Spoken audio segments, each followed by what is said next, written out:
කිසිවෙකුට සම කරන හැකි ලංකාවේ විශාලතම ලැප්ටොප් එකතුව දැන් iMac LK අපේ. ඉතින් ඔබ අපි කවුරුත් දන්නවා මේ රටේ කේන්ද්‍ර දේවරම් හොඳ නැහැ කියලා.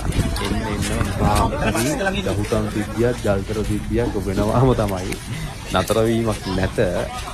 ඉතින් ඒ මදිවට කෙලවෙනකොට අපේ මෝඩයෝ ටික කෙලව ගන්නවත් නතර වීමක් නැත. දැන් බස් එකක් ඇත්තලා දිනවා. මම හිතන්නේ ඩ්‍රයිවර්ලා වෙනවත් ඉවරයි. තව පස් දිනෙකට බරපතල තුවාල එතන පාරක් ඉවරයි. මේ දෙන්න දින කන්දරේ ඇස්සේ මිනිස්සුත් ඉවරයි.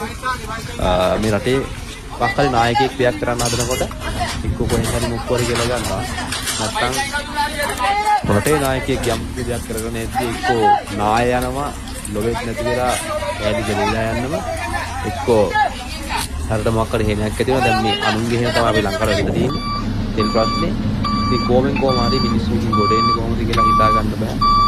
ඉතින් හැමෝම කල්පනා කරන්නේ මොකක්ද අපෝ මේ අත්ත වෙන්නේ එන්නෙන්නම කියලා වෙනක වෙන්නේ. මේක හරියන්නේ නැද්ද? කොහෙන් නතර වෙයිද? මොකා බාරගත්තත් කියලා වෙනක එන්නේ. ඒ කියන්නේ ගොඩක් කරගන්න වෙන්නේම නැහැ. දැන් මේ වර්තමාන දෙන්නේ කැප්පක් තියෙනවා. ඉතින් ඔයාලම තේරුම් ගන්න කොහෙන් හරි ලොකු වින්නහයක් කියන්නේ මේ කේන්දරය අවුලයි කියලා. මොකක් හරි මෙතන මේ මොකක් හරි එකෙක් මොකක් හරි දෙයක් කරනවද? ඔයාලම හිතන්නකො මොකක්ද මේ වෙන්නේ කියලා අපි ලංකාවට. කොහෙන් නතර වෙනවද කියලා හිතන්න.